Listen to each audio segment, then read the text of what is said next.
You're sure you're okay in the rain right now? You know, it's R&B, you know what I'm saying? Yeah, this is like fitting. This should be like a music video for you or something. It's R&B. Yo, what's up? It's your boy Eric Bellinger out here with my girl Saige, man. Street Walks with Saige.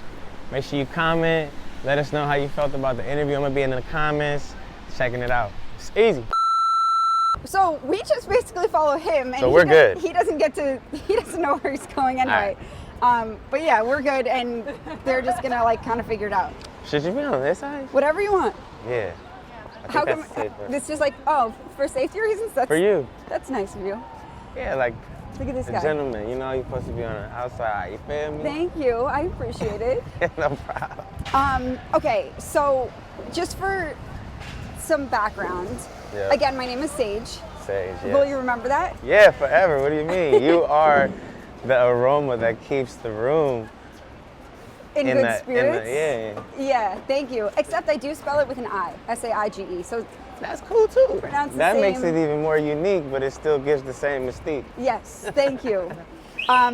So this show is called Street Walks with Saige. Okay. And this is basically my way of kind of being my own boss. Yes. And being able to create my own show and not having to work for someone else. That's tight. And so I say this to all of my guests, but you being here helps me make my dreams and goals into reality, so I appreciate your time. Dope, mutual. Yeah. So that's all I've got to say. Okay, cool. So now with that said, who the hell are you? All right, so me, man, I'm the cool dude, you know what I mean? I'm the talent cat, you know, and the person that just kind of like to work, you know, and to get better. You know, I'm about music, I'm about family, you know. I grew up in church, so my foundation is like real solid. And man, I grew up with my mom and my dad, and I just kind of like lead with that when it comes to who I am, you know, when it's like, okay, let's start branding and let's start doing all these different types of things. All we really did was, you know, make it okay to wear my heart on my sleeve and just give people the real me. And that comes from your foundation? Yeah, that's my upbringing, that's my parents, church, school. Man, I was the dude that was like school president in elementary, and then, you know, high school captain of the football team, like a real leader, you know, when it comes to knowing what it takes to get the job done and not being afraid to get my hands dirty. Mm-hmm. It's so interesting because nowadays you call yourself a singer-songwriter, artist, performer, right? Yeah. But you also had a football scholarship and were an athlete. Yeah. But even before all of that, can you paint a picture of your childhood? I know you said that you know, were fortunate enough to have both of your parents and had a great upbringing. So, and you grew up in California. Yeah. So what did that household look like, and what did your town look like, and can we get a little glimpse into that? Yeah, so I went to church in Linwood, which is like next door to Compton. And then I went to school in Norwalk, Santa Fe Springs. So my parents just kind of wanted to make sure I had the proper education, you know, the right upbringing. But I also grew up in the hood.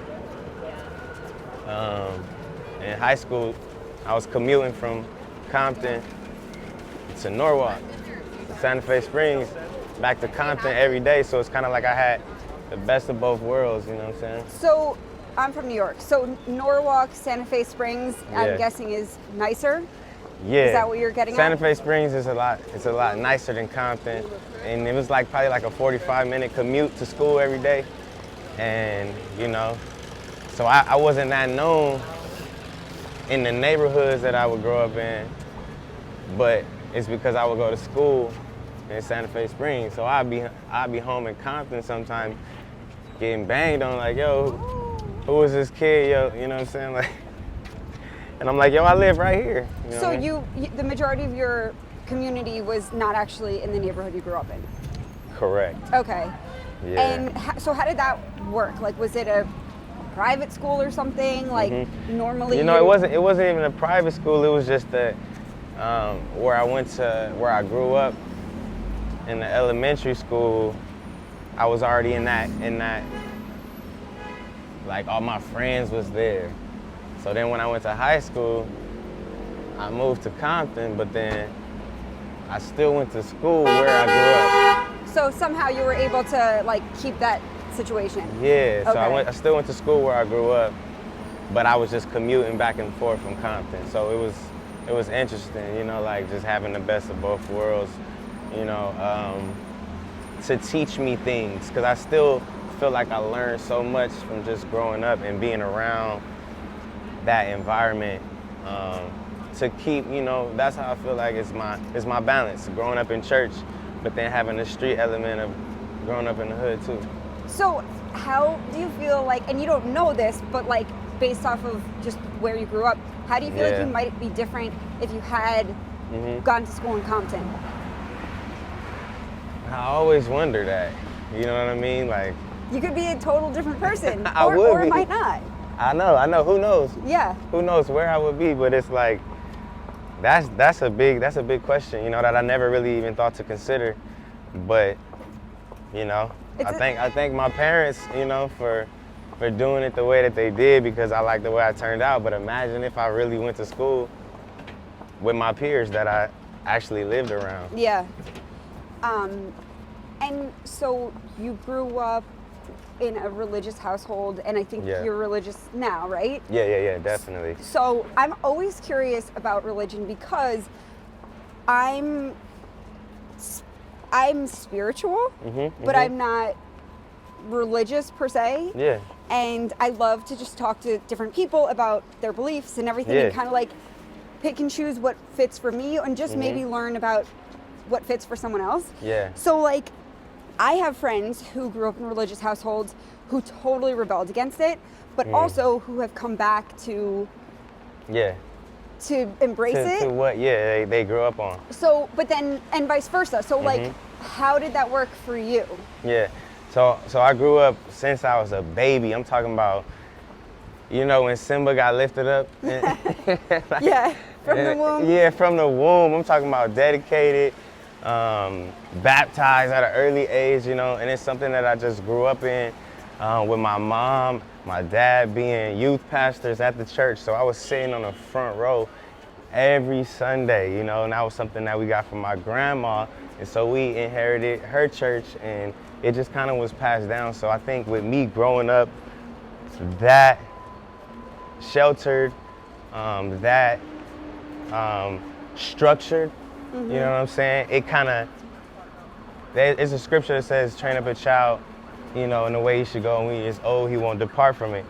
And I feel like no matter what, because it's so deeply rooted into who I actually am, the Christianity is something that's never gonna go nowhere. That's how I was born, that's how I was raised. And my first thought is always to pray. Pray to God. So as I have that in my system, like that's just who I am, it's a part of me. Yeah. I get older, and then like everything that you're saying, the spirituality, I start learning about that. So now I start getting into meditation, I start getting into crystals, I start getting into chakras, I start getting into, you know, all the different things that can tap you into the different world based off like meditation and yoga.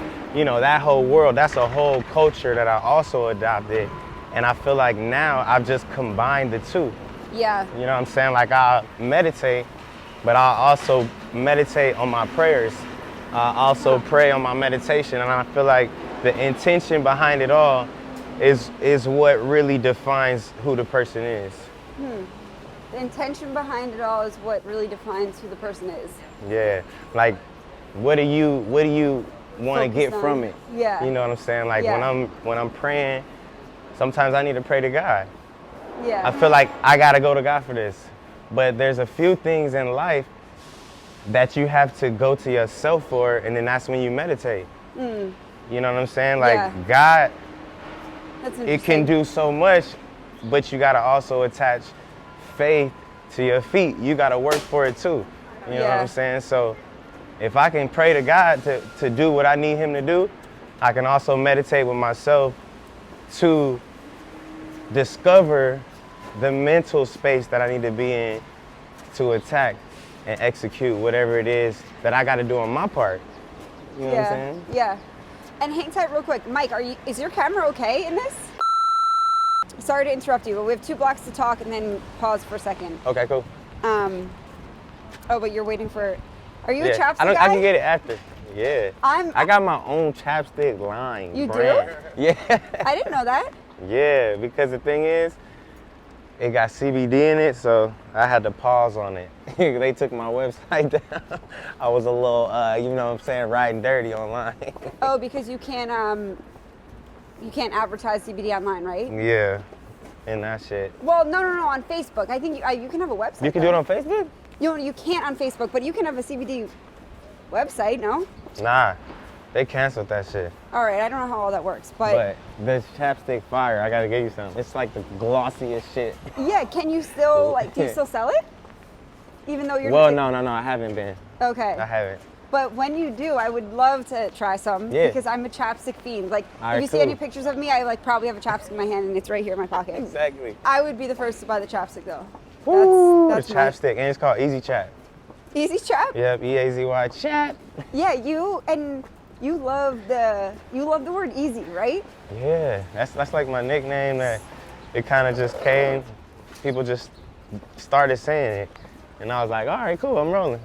And isn't one of your children named Yeah, Easy? so then I named my son Easy. I didn't necessarily want to say you Eric Jr., but I was like, all right, you take the nickname. Which is kind of like being a junior if everyone calls you Easy. It is. It's like the unofficial little man. How did you? So I was actually, one of the questions I did want to ask you was how you came up with your kids' names. Mm-hmm. But I guess that answers one of them. And how about the other one? Eli. You have 2 kids, right? Yeah. So you got Easy, and then you got Elisha, who in the Bible was one of God's, I'd say, favorites because he was promised a double portion. The story of Elisha was he was promised a double portion of God's anointing, God's blessings. So it was like, yeah, let's roll with that. Yeah, man, he's extra unique, man, when it comes to character, when it comes to personality. He's all over. Meaning your child or the person? My son. Okay. My son. He's all over the place in a great way. And we start again. You're sure you're okay in the rain right now? Yeah. This is the first time for this. For the rain? You know, it's R&B, you know what I'm saying? Yeah, this is like fitting. This should be like a music video for you or something. It's R&B. By the way, I don't usually wear makeup. I do for the sake of the camera though. Mm-hmm. I don't have like makeup running, right? Nah. Okay. Nah. Go like this to drip on the front nose. Bong, that's it. Okay. Okay, so we're talking about family and your religion and then your children. Okay. Mm-hmm. So to wrap up on the family side, and this is so normally I'm like, tell me, every member of your family, blah, blah, blah. But I think that you lost a sister, and I want to tread lightly with that. But also, if you're able to speak on that, or just speak about any part of loss in the sense of how someone else can deal with something, or if you don't want to talk about it at all, on to the next thing. It's cool. It's crazy because her birthday just passed 2 days ago. Happy birthday. Thank you. Or a couple of days ago now. It's been I guess a week. And it's interesting because for a while I never really gave myself time to grieve.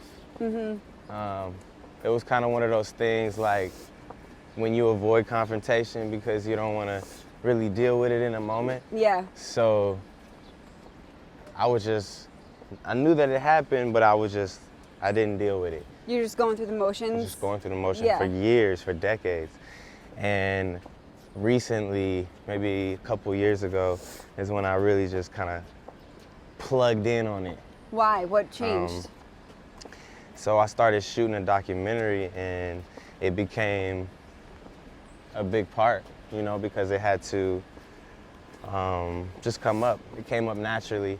And as I just started doing interviews about it and went to her grave a lot more and went back to the house where I grew up in, that's really what did it. I walked into the old house that I grew up in with her and just bursted into the craziest tears and was crying. And it kind of like forced it was just, you. yeah, like, it was Eric, forced me. It was just, time. the camera was on me and I was crying. I was just like, man, all right, cool, I gotta deal with this. And when I attacked it more, is when I started feeling more peace. You know, when I would go more and spend time with her and just go ahead and start talking and start letting it out and saying how I feel, as if she was literally there. That's when I start feeling the conversation. That goes back to what I said when it's like, yo, the intention behind it will prevail, because whatever you give energy to, you will get it back. Yep, the no law matter of attraction. what. The law of attraction. If you talk, you know what I mean? People have crystals and people have the different things and they say, yo, do those beads that you wear, do they really work? It's like, yo, if your mind can believe that it'll work, then that'll be a ripple in the ocean towards the positive energy necessary for, you know, your dreams to manifest. Yeah.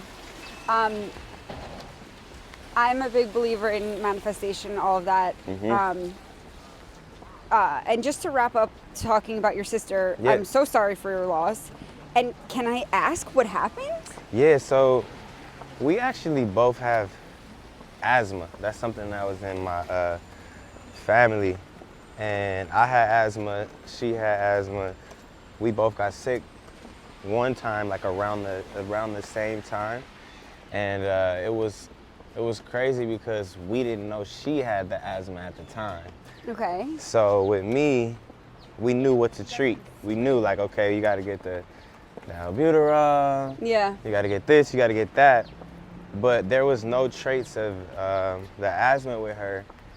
And we found out, you know, as she got sick that time, it was just so late for us to find out what the issue was, because she was 5 years old, so her lungs weren't strong enough yet to fight it off in the amount of time that she was infected.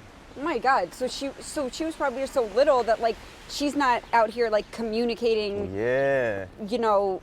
Her symptoms. Yeah. Yeah. So it was like right at that age, and I feel like with me, I can say, yo, this is wrong. I'm having trouble breathing. You know, it's the asthma. I need my inhaler. But with her, she doesn't even know.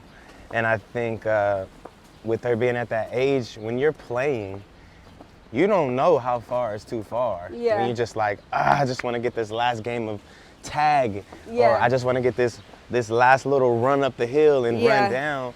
And, you know, with your breath and your breathing to be uncontrollable like that, it's like, man, when you pushing it to the limit, just having fun. She could have just been having too much fun. Yeah. You know? That's horrible. That's crazy. Yeah, that's crazy. I'm really sorry about that, and I really appreciate you sharing that. Of course, yeah, no, it's all good. I think there's power in letting things out, you know, and talking about it, and I think you take to control when you control the narrative, as opposed to leaving it for people to wonder. And you know, when you just set the record straight, it's a lot easier, and it ends the opportunity for confusion. Yeah, and also, I mean, I don't know for sure because I just met you, but just based off of how you said that for a long time you didn't even like acknowledge this really. Yeah. Like the fact that you're able to talk about it with a person you met 20 minutes ago, like that's a testament to your growth, I think. Yeah, nah, for sure. Right? Yeah, and also just knowing that, you know, I'm not here just speaking for myself. My overall purpose in all of this is to touch people. Yeah. You know, so if somebody else can heal from my healing, you know, that's the point of it all. Yeah, that's a blessing then. So to move on to talking about music, do you hate the question or like the trying to label you as either a songwriter or a singer performer? Like, is that so annoying? It's understood because it's rare. Yeah, you know what I'm saying? That's a great perspective, It's and it's understood because it's rare, but maybe if we want to bring in the word annoying, we can bring that in just to say people really don't like know how to take one definition of someone who they've formed and create a new one. Like once you meet somebody as something, it's tough for you to be able to label them as something different. Yeah. You know what I mean? But people change. You have to be able to people change, do that. People evolve, and I think that's what it's all about. And if it's tough enough to gain an entire fan base from doing one thing, you know how hard it is to do that. So now you expect to gain an entire fan base from doing something totally different. It's actually a difficult task, So to everybody out there that has pivoted and, transitioned from rather music to acting or acting to directing or rapping to being an artist, I commend you. I know it takes a lot of courage and, just determination, because a lot of people gonna write you off. Yeah, I like that. And that just not that you have to explain yourself at all, but that does explain so much about, you should have credit for doing two things. Yeah. He is. Anyway, so when you're songwriting for someone, how does it work? In the sense that, let's say you're writing a song for me, which I could not sing, but let's say you're writing a song for me, and are you talking to me and saying, Saige, what have you been through and what are your emotions? Or is that you're writing a song and you wrote it and now you are telling me what you felt when you wrote it and I need to try to admit those emotions? How does it work? Or is it... How does it go? The greats, they're going to have a conversation with you. We're going to sit, we're going to talk. On which side? What do you mean? The greats, as a songwriter? As a songwriter, I'm a great. So, cheers to that. So, first thing we're going to do is have a conversation. That's it. We're going to talk. Maybe the first day, we don't write a song. Okay. Maybe. But the more intel that I can get from you, the more that I can know about you, and the more that I can know how you feel, the more, if I know your favorite color, if I know what's going on in your life, the things that you're not afraid to talk about, and we put that in the music, and that's, embodied overall our conversation, I did my job. Mm-hmm. No matter what, I did my job. Yeah. Period. When it comes to conceptually. Now, of course, I gotta make it sound the craziest. Yeah, that's gonna happen. But if I can connect with you and you can feel every word I'm saying, now you gonna believe it enough to convey it to an audience to make them believe you. Yeah. Imagine you trying to tell my story. That's hard. So now imagine you trying to tell your story. You gonna do that. And I'm gonna make sure the melodies, they go, the melodies, So essentially, you're listening to so you're listening to me. I'm telling you, what I want to talk about and what I'm going through, whatever the case is. Yeah. And then you put pen to paper and basically present it to me, and and then we work together and make tweaks and stuff to make it more me. If you're a good singer, if you're a good creator, I gotta meet you where you at. You know what I mean? If you're 70-30 melody, 60-40, just depends on what your strength is. Okay. But me as a songwriter, I should be able to identify that and balance the moderation. Like, okay, cool. She needs me to do more melodies, or she got melodies. I'm literally gonna meet you where you are in the sense of what I feel is necessary for the potion and for the recipe with the ingredients. And strengths and weaknesses and all that, okay. Yeah, because it's going to be your song. Okay. It's going to be custom tailored to you the same way a carpenter would, you know what I mean? Yeah. Like build something, like I'm going to build this song right at the level. Like I might tell you to go in the booth and do melodies just so that I can see where your register fits naturally and comfortably, even if you can sing or not. If I know where your voice sits naturally in what you do, I'll find the best part that sounds the most you know what I mean, Suited for you? complementing Yeah. to the music. Oh, okay. Your melody, your range. Okay. So wherever you start singing, now I'm like, okay, cool. She's at a D or whatever the note is, and now I'm gonna make a melody custom to your comfortability and registry. Okay. Like, I'm thinking so far beyond just writing a song. Like, this shit is custom for you. This is really cool, and I wish I could sing, and I like wish I could relate to it more in the sense of like my melodies and my this and that. But it's really cool. I'll live vicariously through you. And how does it work as far as like if you getting paid? Like, are you? Yeah. Do you have contracts done ahead of time, like we're gonna write a song together, or do you have to do the work and it's not even until the song is out? Like, how does it work? It's always different. Some people is like, let's get in the studio. I just want to work. Some people is like, hey, can you get in the studio? We know it's more in our benefit to work with you than it is for you to work with us. So now you bringing up like, okay, am I getting a fee just to walk in the room? That's a thing too. Like, either you can get a fee to write the song, like, okay, this is the song, we love it, we're gonna use it, and I can say, here, this is how much I want for the song. It could be anywhere from $5,000 to $30,000, like, you know what I mean, for just a songwriter. Okay.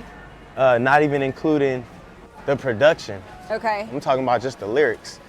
So once you decide, you know, how much you want to sell the song for, or if you just want to do it off some pro bono, like maybe I'll get the royalties on the back end, but it just depends, you know what I mean?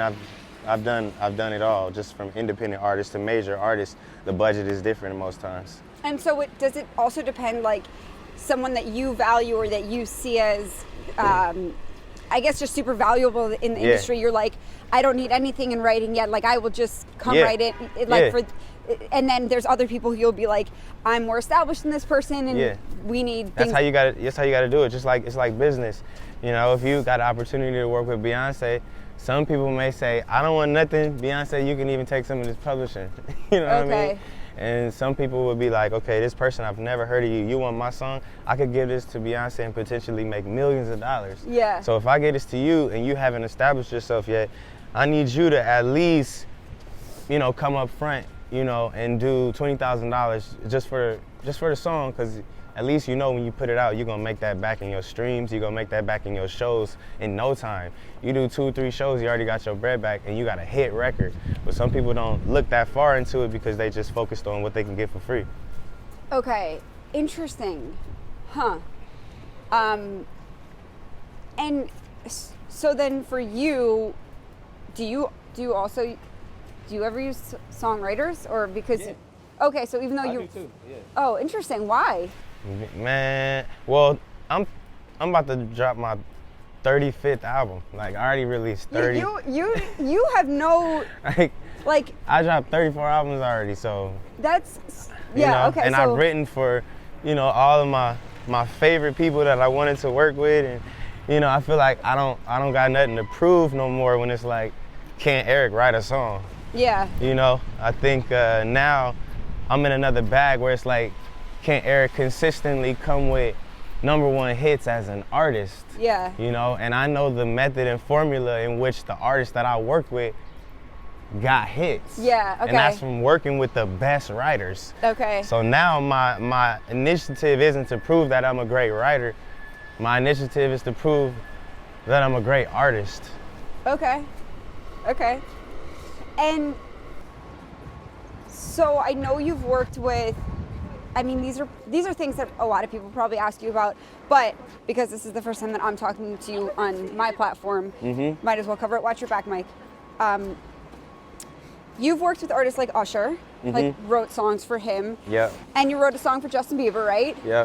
And didn't you even write a song for Selena Gomez, or write songs for Selena Gomez when she was part of a band? Yep. That's like going way back to the beginning of Selena Gomez. Do you guys, do you still know her at all? Man, I don't really communicate with her at all. A lot of you know, my relationships with people, it's like really work. Like I'm in there, you know, especially as a songwriter, you know, like when I was starting out, it was like, yo, I'm here to work, I'm here to write, and I'm out of here. But then, you know, as time progressed, the people that naturally just became cool and we started, you know, work relationships outside of the studio naturally, I just went with it. But, Is that you like know, Diplo? my vibe, Diplo. So Diplo is somebody that I got real cool with from working, you know, Yeah. like Just to the the point where vibe he's the like, same. yeah, like, yo, bro, I got another session, come with me, or like, yo, Yeah. bro, we over here chilling, Yeah. you know. And I think, you know, when you are actually a good person attached to, you know, wanting to work hard and you know, staying humble always, you know, your presence is always gonna be welcome in any room. Yeah, that's cool, and I agree. Yeah. And how, I would love to either hear like how you met Diplo and or Usher, Yeah. or I've heard about how you met Justin Bieber, so Yeah. we'll skip that one. Okay. But as far as meeting Diplo or Usher, or even just like a story about a time you like worked with them or something that Yeah. maybe we haven't heard, anything come to mind? Yeah, man, it's wild. So I met Usher before I started working with him. I used to be in a singing group, and Usher was looking for a group, man, a while ago. He ended up signing a group called One Chance, but my group that I was in at the time, Anew, I remember we we had an audition for him to be his group. So we went in there to the studio, we did our thing, we auditioned, we sang, and at the end of the audition, it was all good. It was over. It was like, man, we love you guys, we'll be in touch. One of the guys in my group on the way home was like, yo, I think we could do better. I said, what you mean? Watch out, bro. He said, I think we could do better. We got to go back and sing again. Okay. I'm like, what you talking about? Everybody in the group like, what? He's like, man, we could have just sang that better. Let's go back. Okay. So did you go back? We went back. Okay. Our managers wasn't there. Okay. We So said, what yo, happened? we was in there like, yo, we looking for Usher. Can we just have Usher for a few more minutes, please? We want to sing again. We want to sing again. So we ended up not finding Usher no more, and the managers called us back like, yo, y'all went back to the studio? We was like, yeah, we wanted to just do it over. Like, and they was like, yo, they loved y'all. You know what I mean? Okay, Like that's good. we was already good. You know what I mean? But now they looking at y'all like y'all crazy. You know, so it was interesting. Like that died off, and then later on I met him just from a songwriting perspective. And that's when we did the song Let Me See, the first time that I went to work with him again. And I never even mentioned what happened with the group. Really? I just left that in the past. That's pretty funny. Wait, but so how did you get in the room with him again? Like, Yeah. So I got a deal. I got a publishing deal. I was signed to the writing camp. Shout out to Eric and Nuri. Shout out to Sony ATV. Shout out to Walter Jones. They had a writing camp for Usher's Looking For Myself album, and I got flown out. I got flew out to Miami. I worked in the Circle House, and man, with the Circle House, is that the camp? that's a studio. Okay. Circle But House is a studio. The camp is like when you're like in one place and working Yeah. together kind of thing, right? Yeah, so I got invited to a writing camp at the Circle House studio. Okay. And that's when there was, man, so many different talented songwriters, and it's dope because it creates a competitive energy amongst all the rooms and all the songwriters, to the point where, you know, either you coming in and you doing co-writes with some writers, or sometimes you by yourself and you gotta write something that's gonna stand out amongst all these incredible creators. So, man, I came up with the joint called Let Me See, me and a dope songwriter named London Knighton, and from that point on, it was like, yo, this is my cat. This is my cat. Let's get him to Atlanta. Then they flew me to Atlanta, and then that's when we was able to create and really build a brotherhood, to the point where he knew that I understand music the way he does. So we automatically had that connection via the music. Yeah. Okay.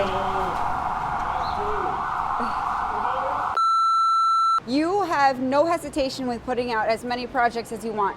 And some artists are very like, you know, strategic or apprehensive about that. But also your way of doing it might be just as strategic, but with a different strategy. So what makes you the way you are in that capacity?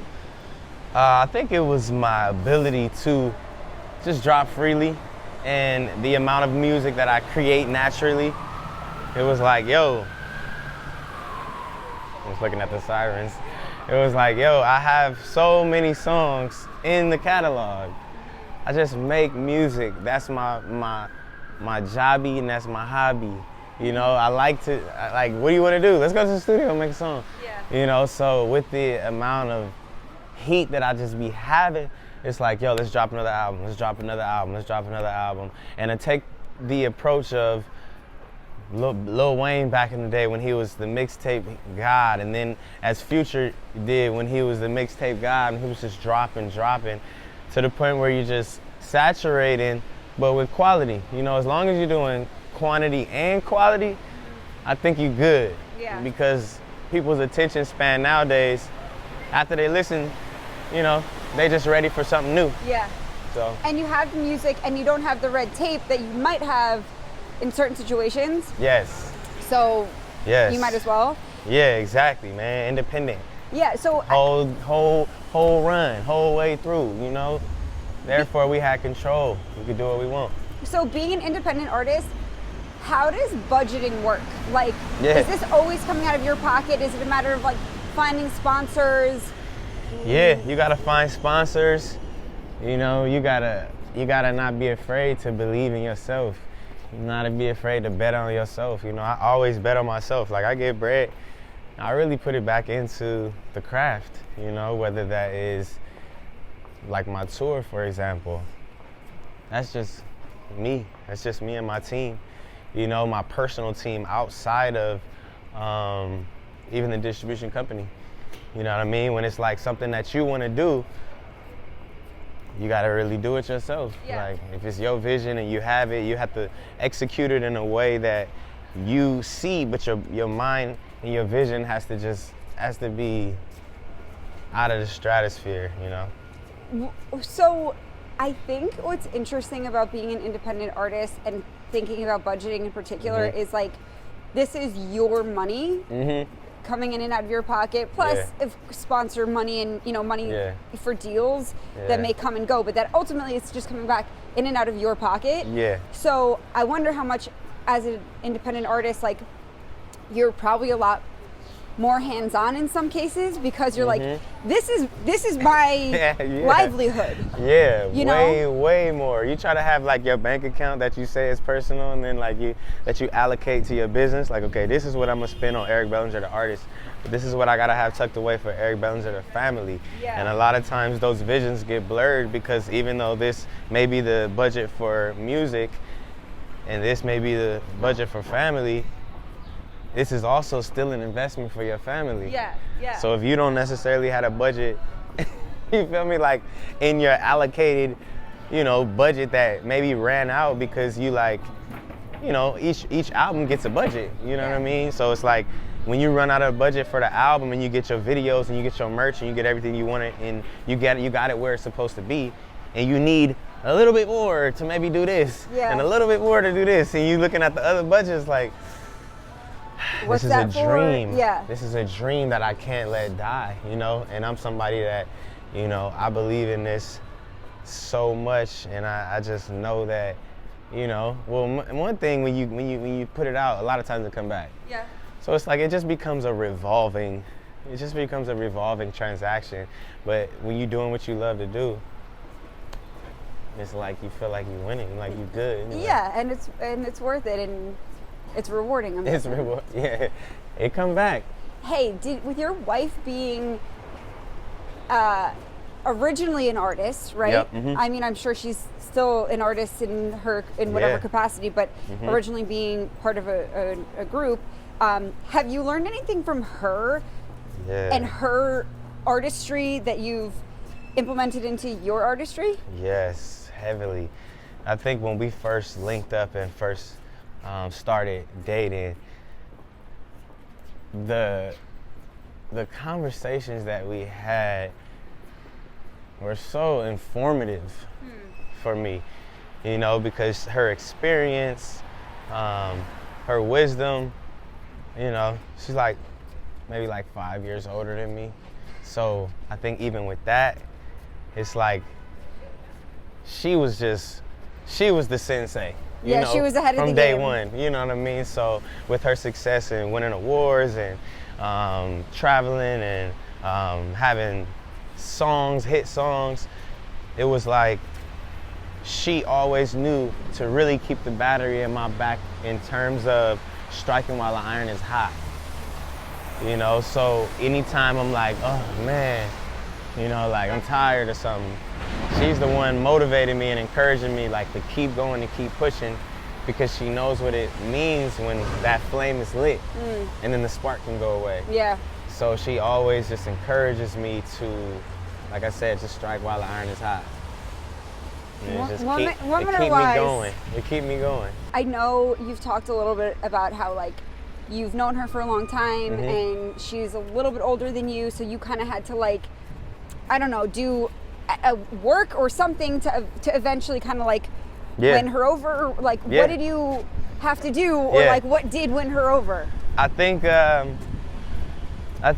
for me, being just an innovative entrepreneur, like a guy who knows what he wants, you know, like that's big in today's day and age. Just having your own plan, having your own idea of success, and just being focused, you know. So I think she saw that in me early, but at the same time, my ability to adjust, you know, to things or circumstances that needed to be. You know, like, okay, cool, it's time to become a dad, or it's time to, you know, just when it comes to responsibility, like the type of man that I am, it's like, yo, I may be this and that, and you know, in terms of the world knowing me as a singer, as a musician, as a songwriter, but as a man, like I'm an actual man's man, like, you feel me? Like I grew up to where, you know, you gotta stand for what you believe in, you gotta stand firm in that. And I think she saw the leadership capabilities in me at the same time of the vulnerability of the power to listen, you know, and respect the balance of, you know, harmony. I like that. Cheers to finding love. That's a unique and special thing. It's big, man, especially when you know, you got somebody that you respect. You know, you gotta have it where you respect, not just for the looks, not just for the exterior, but when you respect the interior and everything they got going on the inside, you know, that's what's gonna carry it. She probably loved to hear, I mean, I don't know her, but like hearing those words like that makes me be like, oh, you know, you obviously speak highly of her, and that's amazing. Yeah, nah, for sure. It's real. It's true. So, okay, to wrap it up, I've kind of like bounced back and forth between doing this at the beginning and the end, but I didn't do it at the beginning, so we'll do it now. Okay. A quote or something that you strive to live by or do live by? Yeah. Anything come to mind? Yeah. My favorite quote is, never be afraid of the time that it's going to take for your dreams to happen, because the time will pass anyway. I like that, and that is relevant. I like that. Thank you for that. Yeah, man, put the plan into action, and when it happens, it's gonna be God's timing. Yeah. All right, Eric Bellinger, thanks for being here. Thank you, Saige. Set the Saige up. Say the Saige.